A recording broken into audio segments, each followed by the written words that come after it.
Peut-on encore attendre que l'État nigérien fasse tout? C'est l'une des interrogations légitimes qui revient avec insistance dans le débat public. Et pour cause. Pendant trop longtemps, l'État nigérien a tenté d'être partout à la fois.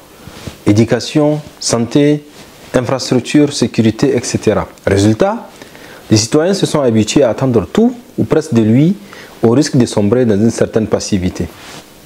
Mais face à l'ampleur des défis qui se traduisent entre autres par des faibles marges budgétaires, une gouvernance fragile, un niveau élevé de corruption, une pauvreté endémique, etc., il est devenu évident que l'État seul ne peut pas tout faire.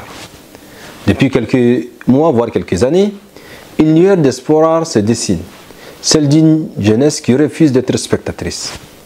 Consciente de son rôle stratégique, elle décide de prendre ses responsabilités, même avec des moyens souvent limités.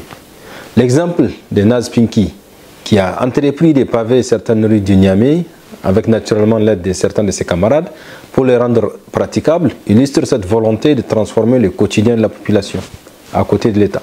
De son côté, l'association Digital Niger agit pour réduire la fracture numérique et préparer le pays à l'économie de demain.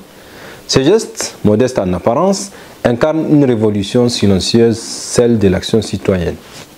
Ces initiatives rappellent la célèbre citation de John Fitzgerald Kennedy, selon laquelle « Ne demandez pas ce que votre pays peut faire pour vous, demandez ce que vous pouvez faire pour votre pays ». Le Niger a besoin de cette mentalité pour bâtir un avenir meilleur. Cependant, l'engagement citoyen seul ne suffira pas. Les autorités doivent accompagner ces dynamiques en apportant encadrement, appui technique et agilité afin d'éviter l'anarchie et renforcer leur impact. La population aussi doit soutenir ces efforts par la solidarité, la participation et les contributions massives. Le Niger, en définitive, ne manque pas de ressources, il manque juste d'initiatives massives et coordonnées. Si chacun joue son rôle, à savoir l'État, les citoyens, la société civile, alors les petits gestes d'aujourd'hui deviendront les grandes victoires de demain.